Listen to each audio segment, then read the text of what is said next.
우리들이 좋은 그리스도인이 되기 위해서 또 우리들에게 필요한 것이 있는데 우리들이 서로 이렇게 소통하는 것이 필요한 것 같아요.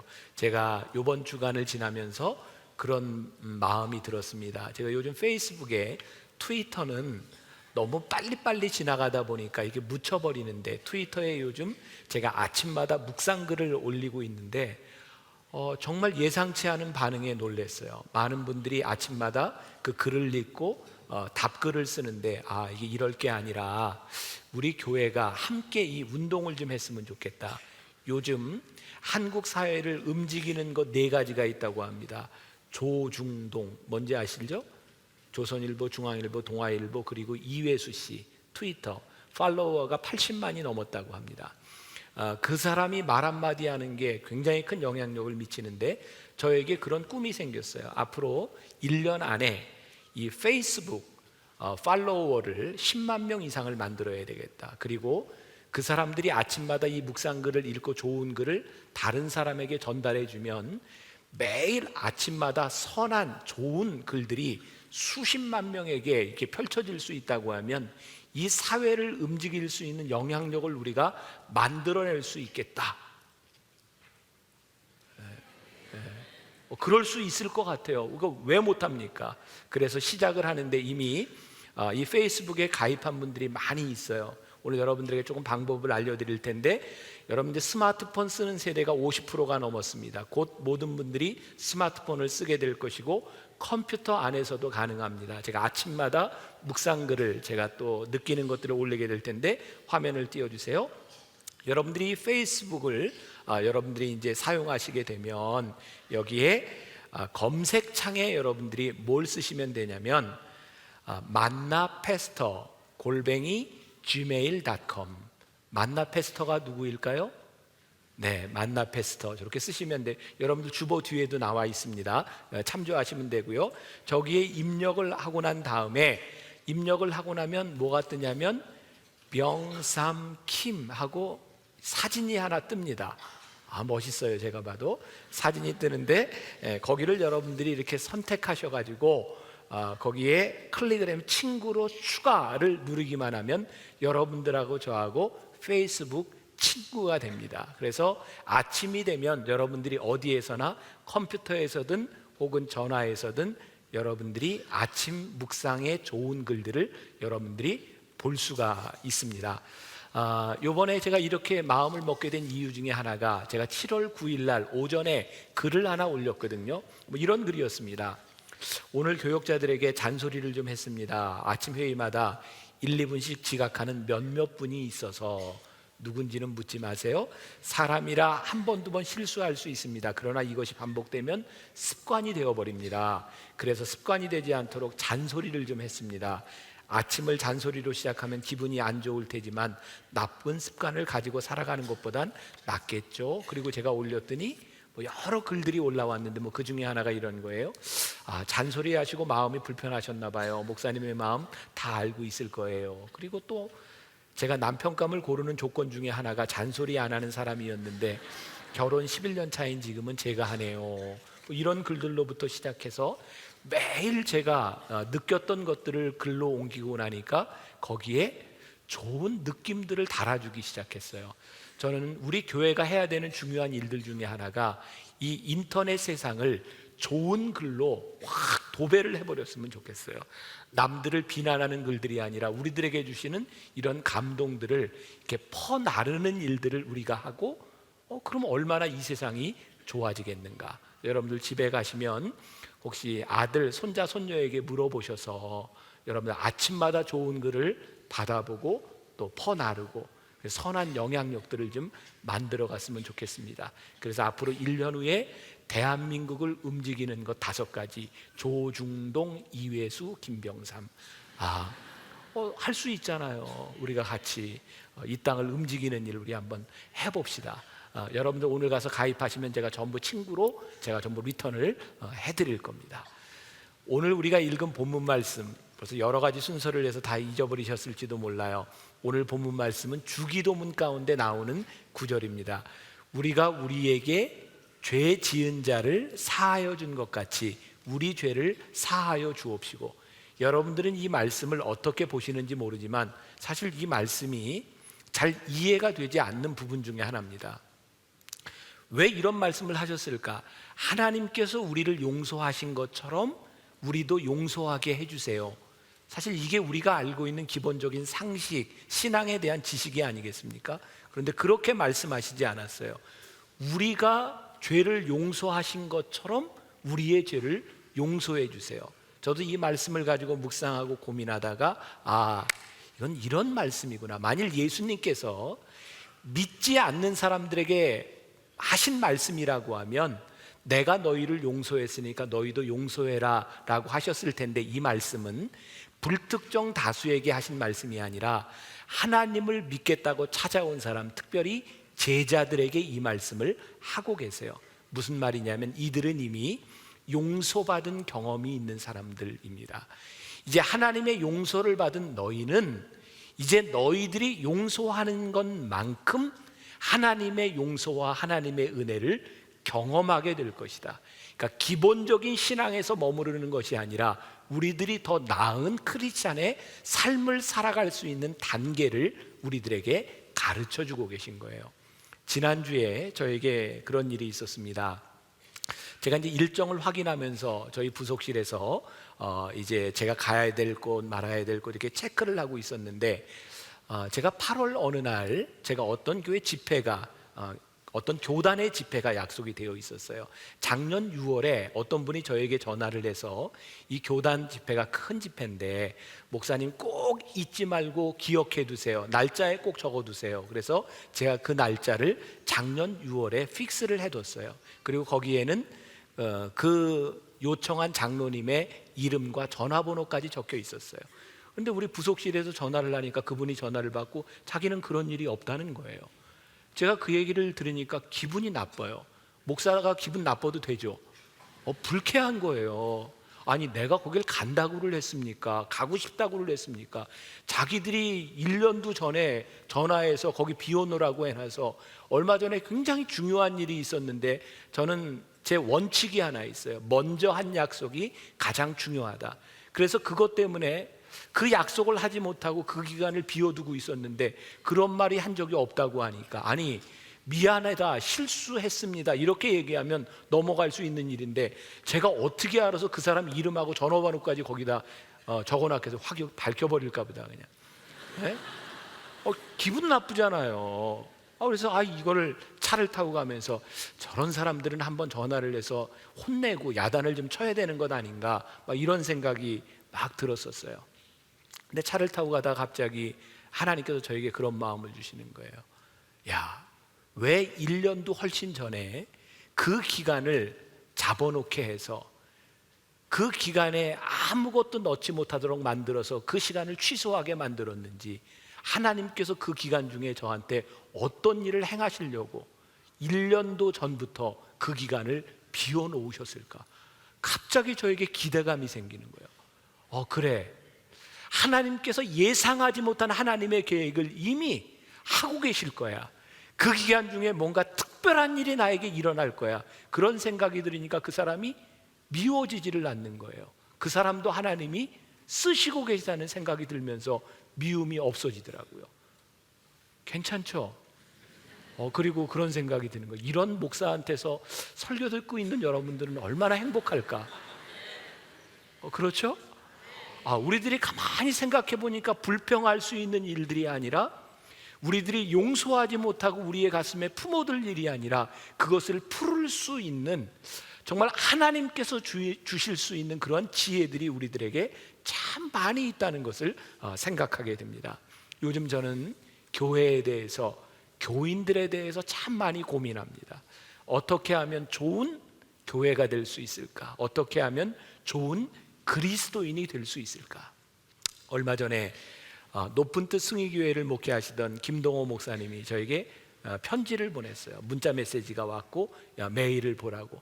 새벽에 제가 일어나서 보니까 새벽 2시 58분에 그분이 문자를 그 메일을 보내셨더라고요. 잠을 자다가 도저히 참을 수 없어서 김 목사님에게 이 메일을 보냅니다. 그 김동호 목사님이 30대 때 그 유명한 영락교회 담임 목사님이 없는 동안 대배 설교를 했던 유명한 설교가입니다. 높은 뜻 승희교회에서 목회를 했고 30대 때 유명한 승동교회 담임 목사로 청빙을 받습니다. 이분이 청빙을 받고 나서 그 교회 슬로건으로 내걸은 게 뭐냐면 교인 배가 운동이었대요.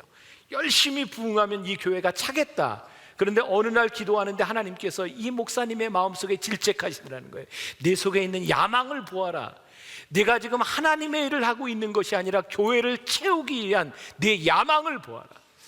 그래서 그때부터 고민하게 되었다는 거예요. 내 야망을 채우는 것이 아니라 어떻게 하면 하나님이 원하시는 교회를 꿈꿀 수 있을까? 그런 고민을 하면서 살아가던 중에 저에게 편지를 보내게 되었는데 거기에 그런 글이 있었어요.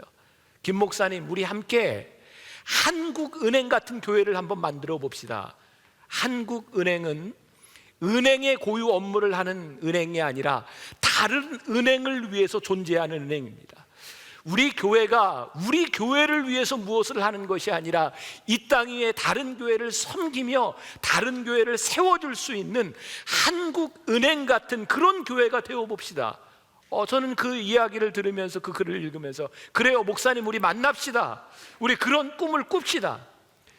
우리가 살아갈 수 있는 기본적인 삶, 그것을 뛰어넘는 더 좋은 삶, 그것을 뛰어넘는 하나님께서 원하시는 일들이 우리들에게 분명히 있을진된 우리가 그런 삶을 살아야 하지 않겠는가. 오늘 새벽에도 제가 일찍이 나와서 설교 원고를 이렇게 다시 보면서 오랜만에 또 그런 느낌이 왔어요. 아시죠? 제가 제 원고를 보면서 또 이 사람이 어떻게 이런 글을 쓸 수 있을까 하는 거. 준비되셨어요? 들을 준비? 네, 마음을 열고 그냥 제가 그렇게 썼어요. 하나님이 나를 용서하신 것만큼의 그런 헌신을 경험하며 살아가는 사람이 아니라 내가 용서하는 만큼의 더 큰 은혜와 은총을 경험하는 삶을 살았으면 좋겠습니다. 네, 잘 이해가 안 된 것 같아요. 다시 한번 이야기합니다. 하나님이 우리를 용서하신 은혜로 그치는 것이 아니고요, 내가 용서하는 것만큼 주시는 더 큰 은혜와 은총을 경험하며 살아가는 것, 저는 분명히 다른 차원의 신앙의 문제라고 생각해요. 우리 신앙의 기본은요, 하나님이 우리를 용서하신 감격 가운데 살아가지만 더 나은 그리스도인이 된다고 하는 것은 우리들이 용서하는 것만큼의 더 큰 은혜와 감격을 느끼며 살아갈 수 있는 것, 이것이 더 나은 그리스도인의 삶을 살 수 있는 거죠. 우리들에게 용서가 필요한 이유가 무엇입니까? 골로새서 3장 12절부터 14절까지 말씀, 우리 같이 한번 봉독해 보겠습니다. 그러므로 너희는 하나님이 택하사 거룩하고 사랑받는 자처럼 긍휼과 자비와 겸손과 온유와 오래 참음을 옷 입고, 누가 누구에게 불만이 있거든 서로 용납하여 피차 용서하되 주께서 너희를 용서하신 것 같이 너희도 그리하고 이 모든 것 위에 사랑을 더하라. 이는 온전하게 매는 띠니라. 여기서 뭐라고 말씀하세요? 그래, 너희를 용서하신 것 같이 너희도 그리해라. 피차 용서하고 용납해라. 그런데 이 모든 것 위에 사랑을 더해라. 이게 우리를 온전하게 하시는 하나님의 뜻이다. 우리가 용서를 받은 것만큼 용서하는 것이 아니라 그 위에 더 큰 사랑을 더하라고 말씀하세요.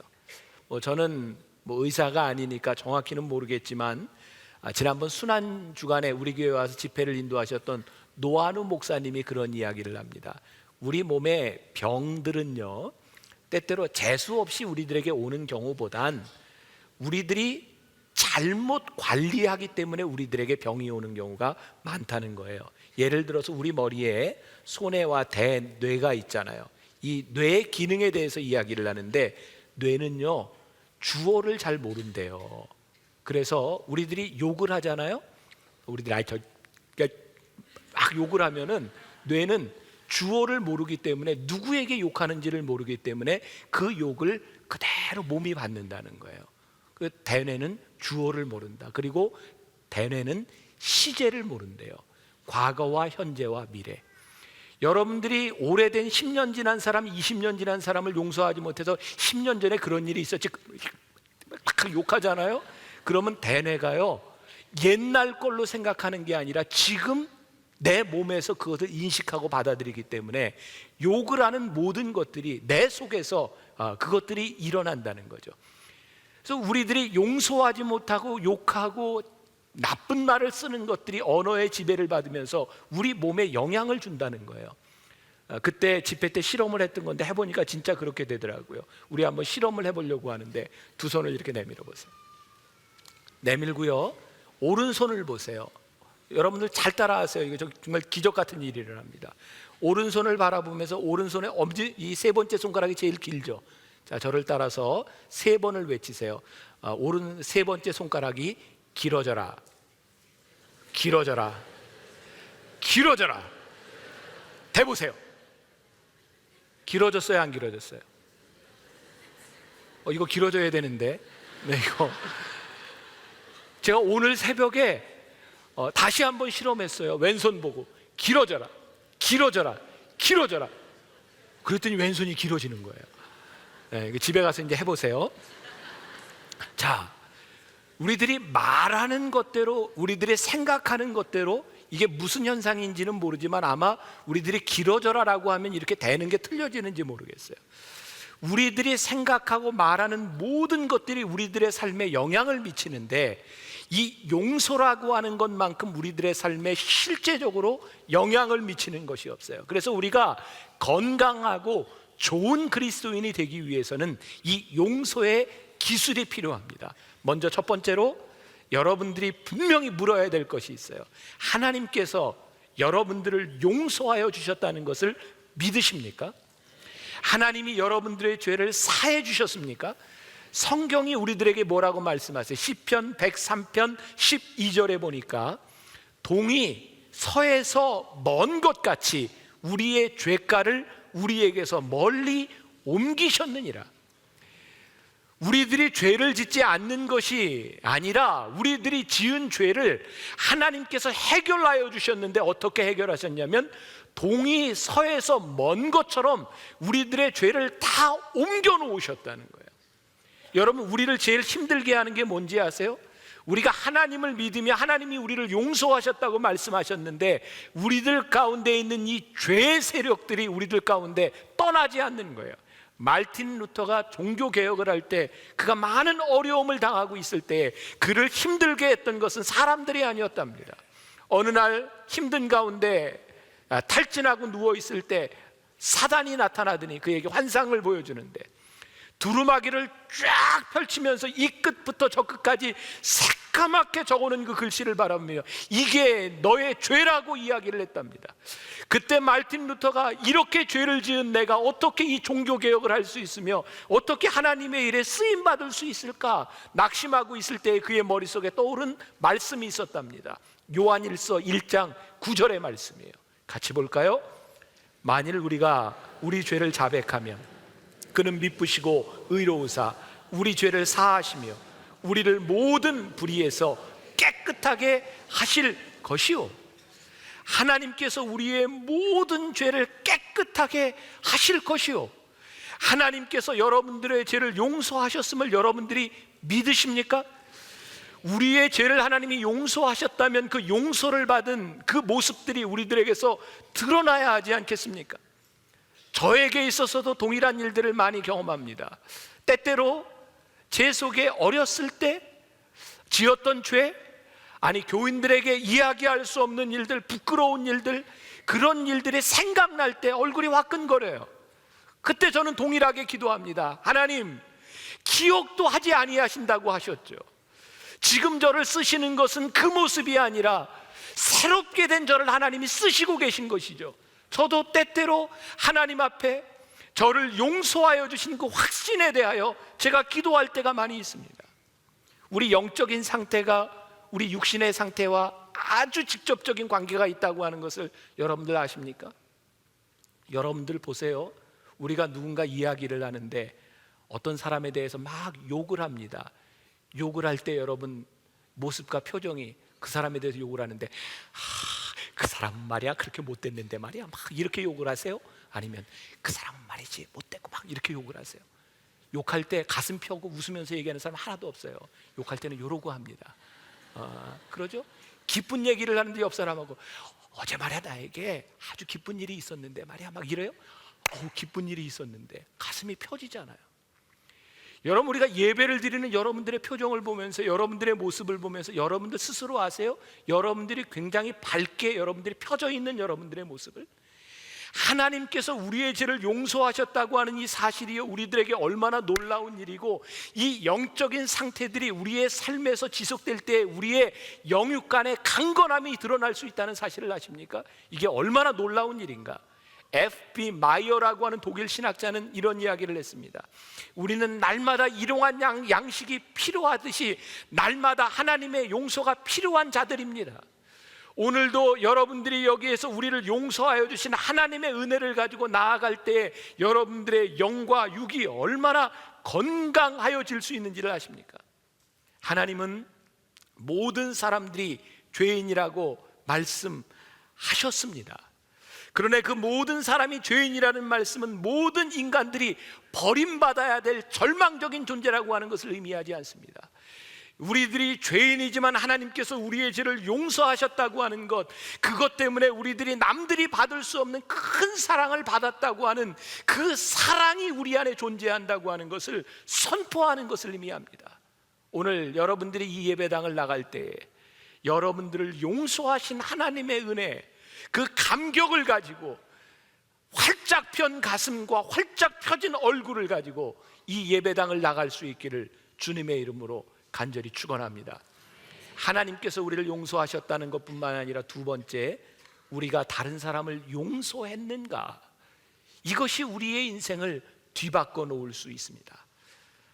오늘 제가 원고로 준비를 해왔는데 원고보다 지난번 순환주간에 이 용서에 대한 그런 말씀을 전한 그 노한우 목사님의 말씀이 너무 좋았어요. 잠깐 편집을 했는데 제가 이야기하는 것보다 직접 듣는 게 더 좋을 것 같아요. 잠깐 보겠습니다. 저희들이 이제 군대 있을 때 제 고참이 데리고 교회 가가지고 예배 드리면 자기는 나가서 예배 안 드려요. 선술집에 가서 막걸리 마시더라고요. 그래서 제가 이제 그랬지요. 최상민 장로님 아들이 술 먹어도 되겠냐고. 술을 안 먹었으면 좋겠다 그랬더니 뭐 간이 배밖에 나왔니 뭐 욕을 막 하는 거예요. 제가 군대를 24살에 갔는데 그분은 21살밖에 안 됐는데 군대야 뭐 짬밥이지 뭐 나이가 무슨 필요 있겠어요. 그래가지고 제가 이제 잘못해가지고 제가 또 우리 선임 근무에 우리 동기 9명이 딱 써가지고 깍지 끼고 있다가 힘들어가지고 뚝 떨어지는데 밑에서 이게 워커팔로 가슴을 쳤는데 여기에 터져버린 거예요. 그때부터 제가 이제 고난의 6개월의 이제 아픔과 고통의 시간이 가는 거죠. 저는 이제 반신분인간으로 이게 분리돼가지고 먹여줘야만 됐고 대소변을 가려줘야만 되는 몸으로 이제 된 거죠. 얼마나 많이 울었는지 몰라요. 하나님이 얼마나 원망했는지 몰라요. 내가 왜 이런 어려움을 당해야 되는지. 하나님 정말 이럴 수가 있냐고 많이 항의도 했고요. 근데 저를 주치했던 분이 뭐냐면 장로교회 안수 집사님이셨어요. 늘 오셔서 기도하시고 진료하고 기도하고 진료하시는데 어느 날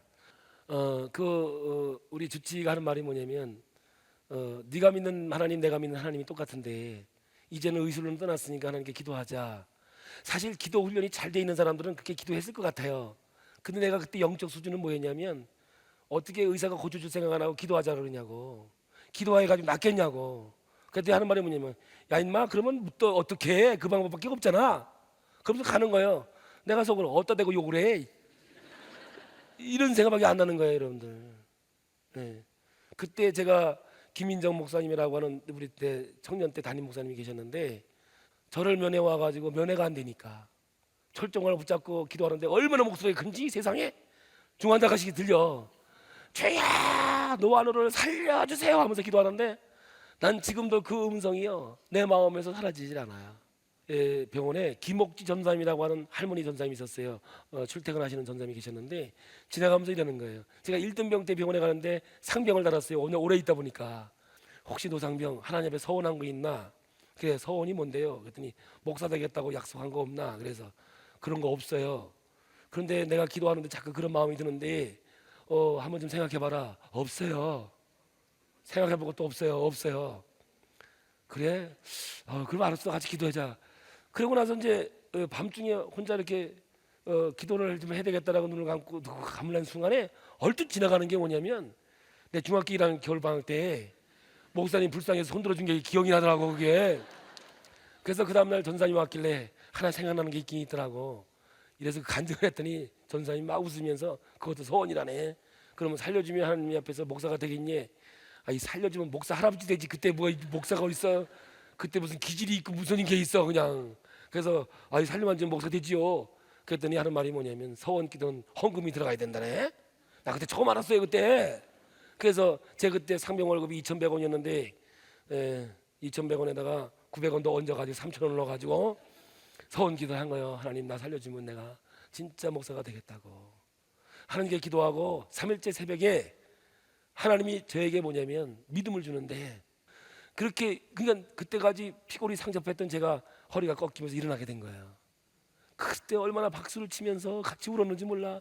그때부터 재활 훈련을 하기 시작하는 거예요. 제가 이제 어떤 마음이 생기냐면 빨리 자대로 돌아가고 싶은 거예요. 이유는 뭐냐면 저를 때렸던 그 최상병을 너무 보고 싶은 거예요. 사실 저는요 제가 꿈속에서 그 사람을 죽일 수 있는 방법은 다 죽여봤어요. 총으로 쏴보고 칼로 찔러보기도 하고 목을 톱으로 켜보기까지 했어요 내가. 그런데 그렇게 원망하고 그렇게 자연 채씨만 들어도 자라간 몸살이 쳐질 정도로 그렇게 거기에 반응이 일어났는데 제가 입안이 되어가지고 제 아발에 내가 저거 없애버려야지 아버지 장로님이 될 것 같다 이런 생각이 들고 별 생각 다 들더라고. 그런데 이게 끝나고 나니까 너무 보고 싶은 거야. 그분이 아니었으면 내가 하나님을 만났을까? 그분이 있었으니 내가 하나님 만났잖아요.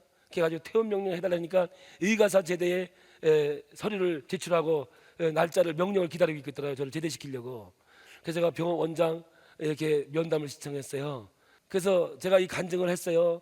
퇴원해야 될 이유를 분명히 얘기를 하는 거예요. 그 원장님이 난 장로님인지도 몰랐어요. 그냥 원장이니까 짝대기 3개와 무궁화 3개가 앉아서 얘기하는 거예요. 이런 일이 있어서 내가 가서 고맙다고 인사해야 되겠다. 그랬더니 이분이 우시더라고요.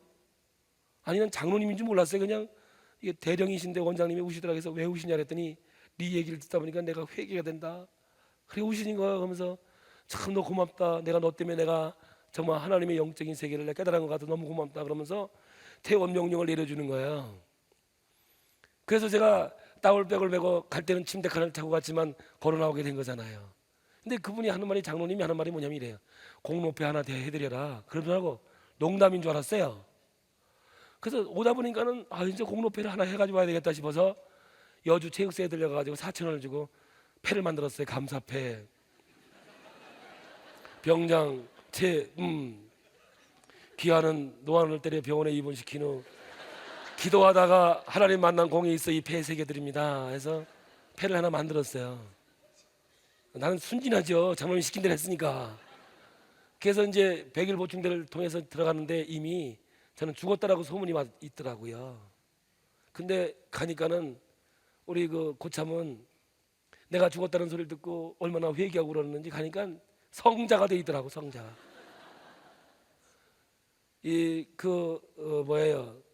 들어가는 문 앞에서 저를 기다리고 있다가 내가 가니까 미안하다고 잘못했다고 용서해달라고 저를 이렇게 끌어안고 우는 거예요.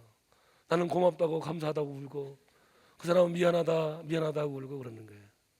그래서 제가 이제 감사패를 이제 들어가 줬더니 보고 웃고 지금 장희동 장로교회 장로님이 되어 계시는데 제가 우리 교회 건물 살 때도 그분이 헌금해 주셨죠. 제가 신학 다닐 때도 쏠쏠하게 돈 갖다 썼어요. 왜냐? 그분이 때려서 내가 신학 간 거 아닙니까? 책임져 줘야 되는 거 아니에요.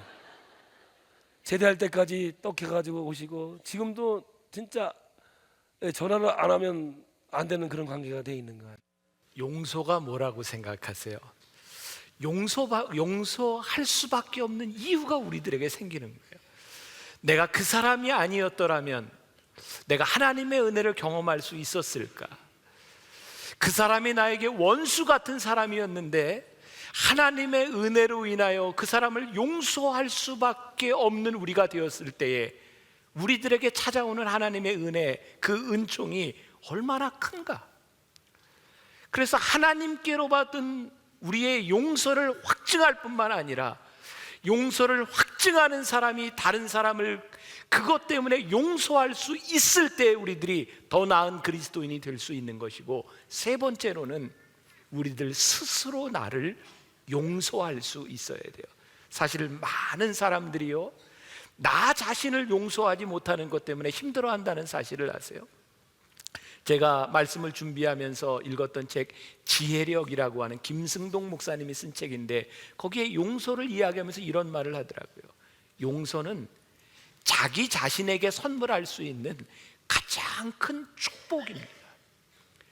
여러분들 스스로 여러분들을 용납하지 못하고 여러분들 스스로 여러분들을 용서하지 못하는 것 때문에 우리들이 얼마나 얽매여 있고, 하나님이 우리들에게 주시는 축복을 소유하지 못하고, 그것 때문에 우리들이 포용하지 못하고, 그것 때문에 우리들이 얼마나 어두움 가운데 살아가고 있는 줄 아세요? 제가 예를 들어 볼까요? 제가 대학교 1학년 때 운전면허를 땄습니다. 그런 경험이 있을 거예요. 운전면허 따고 나면 얼마나 운전을 하고 싶어요. 그때만 해도 이렇게 운전하는, 대학생이 운전하는 때가 많지 않을 때입니다. 저희 어머니는 기억 못 하실지도 몰라요. 제가 대학교 1학년 때 몰래 차를 몰고 갔다가 이렇게 좀 접촉사고를 내고 들어왔거든요. 제가 차를 가져간 걸 몰랐으니까 갖다 놓고 그냥 가만히 있으면 되는데 그게 계속 걸리잖아요. 얘기해 말어 하다가 이제 제가 결국은 이야기를 한 거죠. 제가 나갔다가 이런 사고가 났습니다. 부모님의 입장에서 사고를 낸 저를 용서해 주실까요? 안 해 주실까요? 용서를 해 주시죠. 왜? 차보다는 아들이 귀하지 않겠습니까? 그런데 기분은 나쁘죠. 왜? 그 대가는 누군가 치러야 되는 것 아닙니까? 그러지만 용서를 해 주시죠. 제가 그 죄를 고하고 용서를 받는 순간 저에게 찾아오는 특권이 있어요. 더 이상 숨지 않아도 되고 피하지 않아도 되고 그 차를 바라볼 수 있는 거죠. 제 속에는 자유함이 오는 거예요.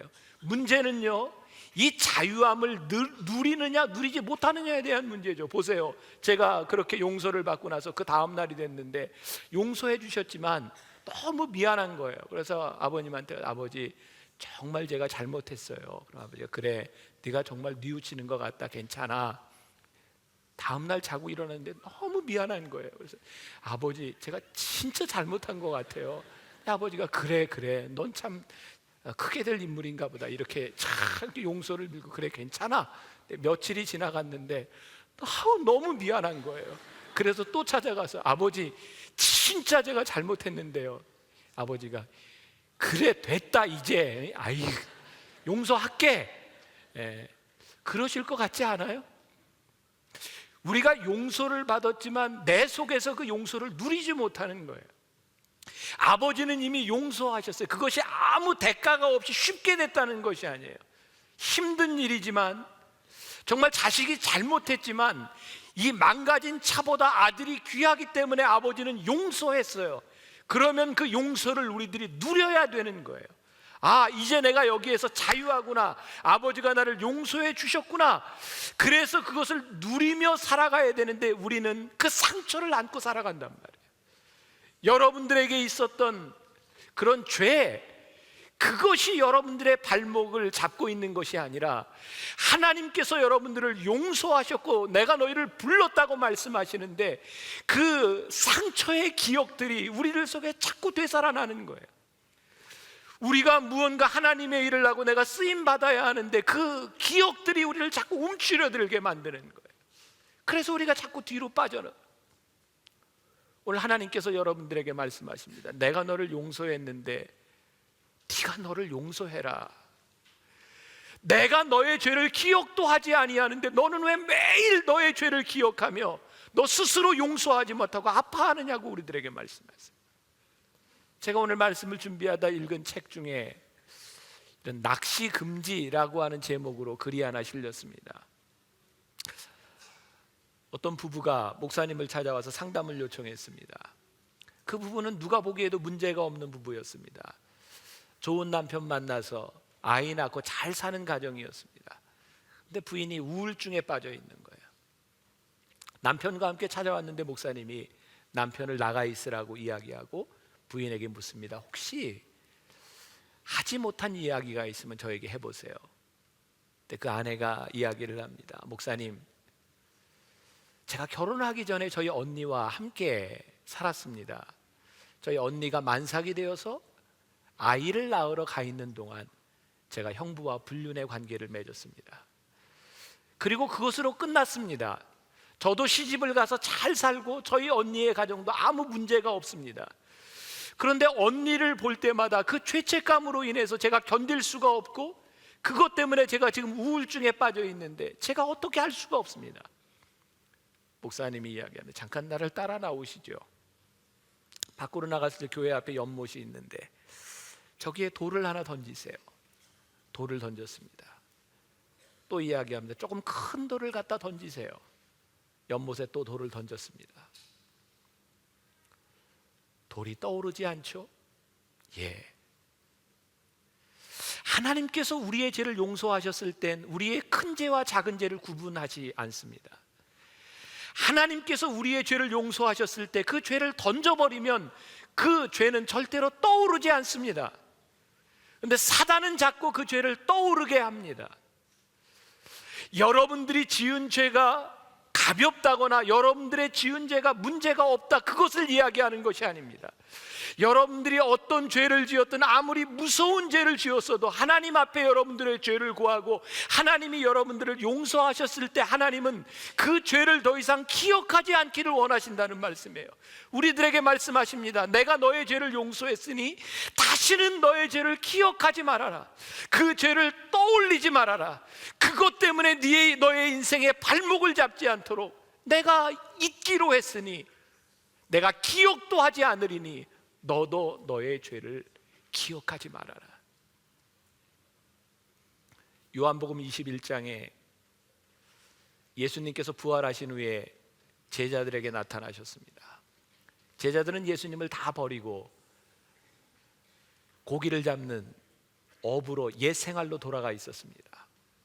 예수님께서 제자들에게 너희들이 나를 배신했지? 너희들이 나를 배신하고 떠나갔는데 앞으로 너희들이 나를 위해서 뭐 할 수 있어? 뭘 헌신할 거야? 죄책감으로 인해서 너희들이 무엇을 할 수 있느냐고 제자들에게 묻지 않으셨습니다. 예수님이 제자들을 향해, 베드로를 향해 물으셨습니다. 내가 나를 사랑하니? 내가 나를 사랑하니? 내가 나를 사랑하니? 예수님은 우리들의 삶이 죄책감으로 인해서 무언가 보상하고 우리들이 지은 죄 때문에 내가 이렇게 고난, 고행, 힘들어야 되고 그것이 우리의 신앙이라고 말씀하시지 않습니다. 예수님은 우리의 과거를 잊어버리셨다고 말씀하세요. 그리고 우리들에게 하시는 말씀이 네가 나 사랑하니? 우리들의 죄책감이 아니라 하나님을 사랑하는 그 마음을 가지고 우리들이 어떻게 살아갈 거냐고 우리들에게 묻고 계세요. 사랑하는 여러분, 하나님께서 여러분들의 죄를 사하여 주셨음을 여러분들이 믿으십니까? 그 믿음으로 인하여, 그 감격으로 인하여 나도 누군가를 용서하지 않으면 안 되는 사람이라고 하는 것을, 그 은혜를 나누어야 한다는 것을 여러분들이 믿으십니까? 그리고 그 믿음이 더 이상 우리로 하여금 죄책감에, 죄의 상처로 남아있는 것이 아니라 우리도 기억하지 말라고, 너희들이 믿음을 가지고 은혜를 안고 살아가라고 하는 하나님의 말씀을 붙들고 살아갈 준비가 되어 있으십니까? 오늘 여러분들이 이 용서에 대한 믿음과 용서의 기술을 가지고 이 전을 나갈 수 있기를 간절히 소원하고, 정말 좋은 그리스도인, 용서의 감격을 누리고 용서함으로 더 큰 은총을 누리며 살아갈 수 있는 정말 좋은 하나님의 사람들이 되시기를 주님의 이름으로 간절히 축원합니다.